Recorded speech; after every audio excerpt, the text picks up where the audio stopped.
Hey there, Prairie Plant Girl here. Today I'm going to be doing a little bit of germination testing. So I saved seeds this year from some of my plants and I put them in my little seed packs for storage, but I realized I never did germination testing on them. So I want to go through, see if I can find some of them and do some germination testing, because I just like to know what to expect of the seeds that I saved. So I just found some pansies. They're from the Frizzle Sizzle mix. I don't know that they'll actually be Frizzle Sizzle when they are grown from seed I collected. Now I do have what I'm hoping is Bacopa seeds, but there's really only like 5 seeds there, so I don't really want to sacrifice any to a germination test. And then I have several Nigella, and I just have so much of that seed, and the same with Petunia, that there's so much of it that I can apply it quite liberally to the seed trays. And I should get something with both of those. They're usually pretty reliable for coming back up for me. And the same with the Snapdragons, and this thing is filled up like, I don't know, 1.5 centimeters or so across the bottom of there. So I don't think I'll worry about germination testing any of those. They certainly could be. They're all pretty small seed, so is the pansy.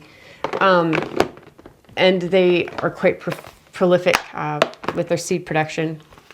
So I'm just not going to bother. This is stalks and Superbena. How much Superbena is here?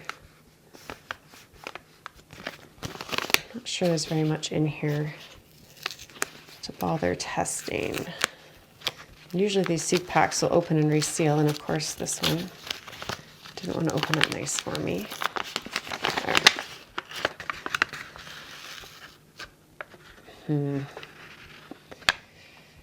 Yeah, I only have like 12 seeds, so I think I'm just going to chance it. It won't be very much in a seed tray, and I don't want to waste any that could possibly become some verbena for me later, or Superbena.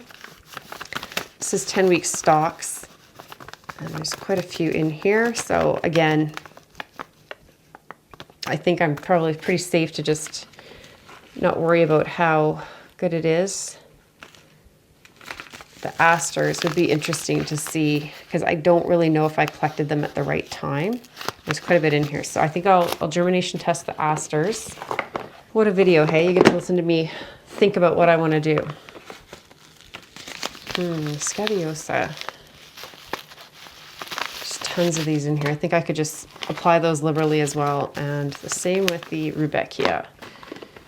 I did grab some status out. I think that would be interesting to see. Oops. So I keep my seeds. You might wonder what's the deal with all these little containers I'm going through. I keep my seeds in these photo boxes, and I just have them separated out by the part of the season when I want to sow them. So it's easy when I know I'm in, like say, late April, I just can grab this box out and work out of this box instead of having all of this out. I just have this out for a few weeks and then put it back and get the next one out. Calendula, I've had really good success with. I'm not too worried about how it would go. Same with the sweet peas, are usually pretty good. Cosmos, do I have enough to do? Because I didn't really know if I collected these at a good time. So yeah, I think I'll try those and see. I didn't bring that many materials down with me. I forgot how many seeds I had actually collected this year. And these little seed packs that I have here, I just ordered, there's just like hundreds of them, and I just ordered them online.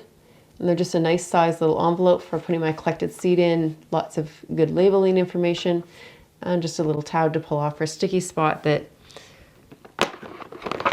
can be opened and closed a few times, though as you saw, sometimes that doesn't work out that great. And then I have, this is Sweet Siberian watermelon seeds, and this was a watermelon I picked right at the end of the season when it was questionably ripe. And I actually didn't think it was ripe, and I just let it sit on my counter for months, like an insane amount of time. It just sat there quite happily, not getting mushy or gushy or anything. But I wanted the seeds out of it, and I just needed to make time to do that. And so over Christmas, I cut that watermelon open, took the seeds out, and I have to say it smelled really good, but I was a little nervous to taste it after that long. I'm not sure how long you can leave a watermelon sitting on your counter and it still be safe to eat. Those of you that live in watermelon country, let me know.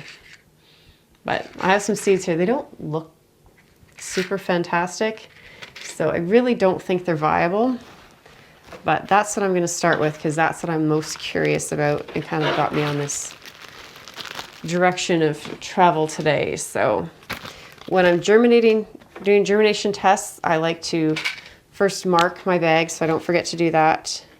So you don't need much to do this. You just need seeds, and you could even be using purchased seeds that are just maybe really old, and you just want to know if they're still viable seeds. Most seeds will last a very long time, but some varieties of seeds don't last very long. Last year I went through a lot of my lettuce packs that I'd had accumulating, and I went through and did a bunch of germination testing with them and just got rid of the packs that had like low to almost no germination rates on them because I have so many varieties of lettuce, it wasn't worth keeping all of those. But anyways, this is Sweet Siberian watermelon, and today is January the 8th. Doing a germination test is super simple. So you just want to take like a paper towel, works the best. You could use a napkin or something, and you just want to spritz it so it's damp but not like going to be drippy wet. This one's still dry on the other side, I can tell, so I want to get it damp. And I folded it over so I had 2 layers. That's how I like to do it. And then you just want to take your seeds, and it doesn't really matter how many you do, but you do want to do enough that you can kind of get a decent sampling of what you have. So I'll probably do 5. And then I'm just going to fold my paper towel over, and I'm going to stick it in my baggie that I've labeled.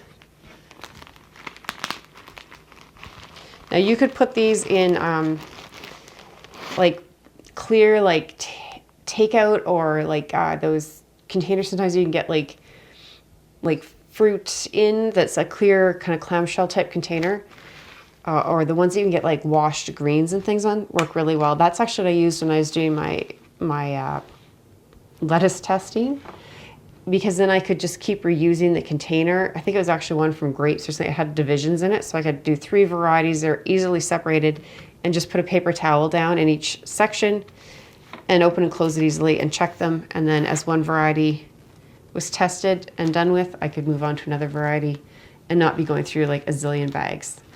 But so then I'm just going to take this and I'll put it somewhere warm. I'll actually just put it on my plant shelf on top of a spot where there's lights, so it's warm but not hot. My lights don't get hot. If your lights get hot, that's not a good spot. Some refrigerators still get kind of warmish on top.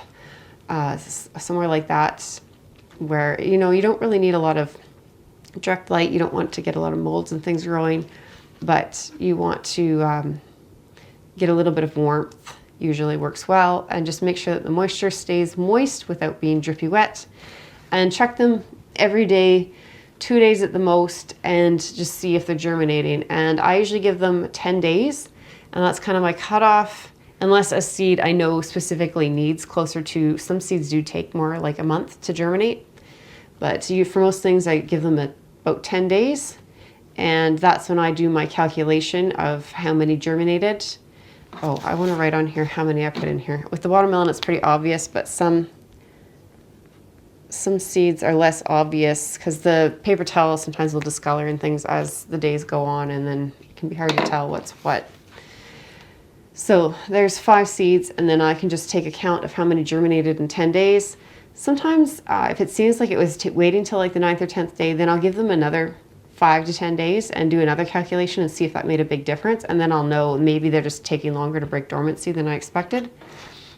But I just do a quick little bit of math, and then I can write that on the seed packet. I'll write the germination rate that I've discovered on there.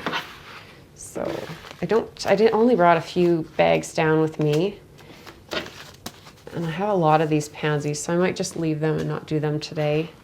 But let's do, I have some apricot lemonade cosmos here. And like I said, I just wasn't really, some of these plants, I wasn't sure they were really ready, but I was kind of trying to push the seed collection and get it done because I thought the cold weather was coming or the plants were starting to die back or just a variety of reasons. The date, and how many do I have in here? I'll probably be able to do 10 seeds, but I'll maybe just set them on here and then I'll write it on there after, so I know. Again, you want it damp, but not like jerky wet, because you don't want them getting moldy. Just that the moisture kind of encourages the break in dormancy.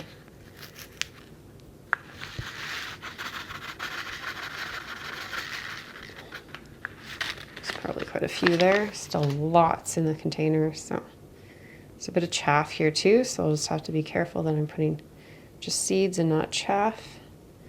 The tweezers sometimes can be handy for this job if you're working with smaller seeds. It's so interesting, the different shapes and sizes of different types of seeds. And now I don't try and go, when I'm doing germination testing, I don't try and pick out what looks to me like the best seeds. I want a good reference of what I have in the package. So I try to just take whatever's there. 1, 2, 3, 4, 5, 6, 7, 8, 9, one more, 10. And it would have been good to actually put the variety of cosmos, not just cosmos, on here. So this was apricot lemonade. So some of these seeds are less than perfect looking, but most of them look pretty good, like what I would want to pick out to plant. And that's kind of what I want to, I just want to find what I have in that package. Now, if there's something that looks like really bad, I'm not going to set that down for germination tests, because I probably wouldn't put it to soil to even try and plant it then, right? But for the most part, I just take what I have in there and put it on the paper towel to test. And I put 10 seeds. So that's all I'm going to be doing. I'm just going to be going through all of these that I pulled out here and doing this exact same thing. But that's just how easy it is to germination test your seeds. Now, do you have to germination test your collected seeds? Absolutely not. And you saw I skipped over several that I know are pretty reliable for me. They do really well in the past, and I've collected seeds. And I just don't need to waste a bunch of baggies and paper towels and time germination testing them. But like I said, some of these I just wasn't sure about when I collected them, how mature and ready they were to collect. Or, you know, some plants just don't always produce viable seed. They're grown and bred specifically by companies, and they're kind of made to not. But usually if they produce seed, you can get a plant out of it. So I want to give it a try. So I'm just going to be continuing to go through here. If you want more in-depth video, and I think that video also has how I calculate the germination rate and shows it all out for you, then I'll put a link to that video down in the description down below for you. You just go down under the video, hit more in the description, and it'll bring up a whole bunch of information about products I use in any of my videos and any videos that I mentioned that I'll link. Don't forget, if you enjoy these videos and you want to continue to see my content coming up in your feed, make sure you're subscribed. Give the video a thumbs up. That tells YouTube that you're enjoying my videos, and it will encourage YouTube to share them with other people. And I always love when you share my videos with others too, so don't be afraid to do that. Thanks for watching. Thanks for supporting my channel, and we'll see you in the next one. Bye.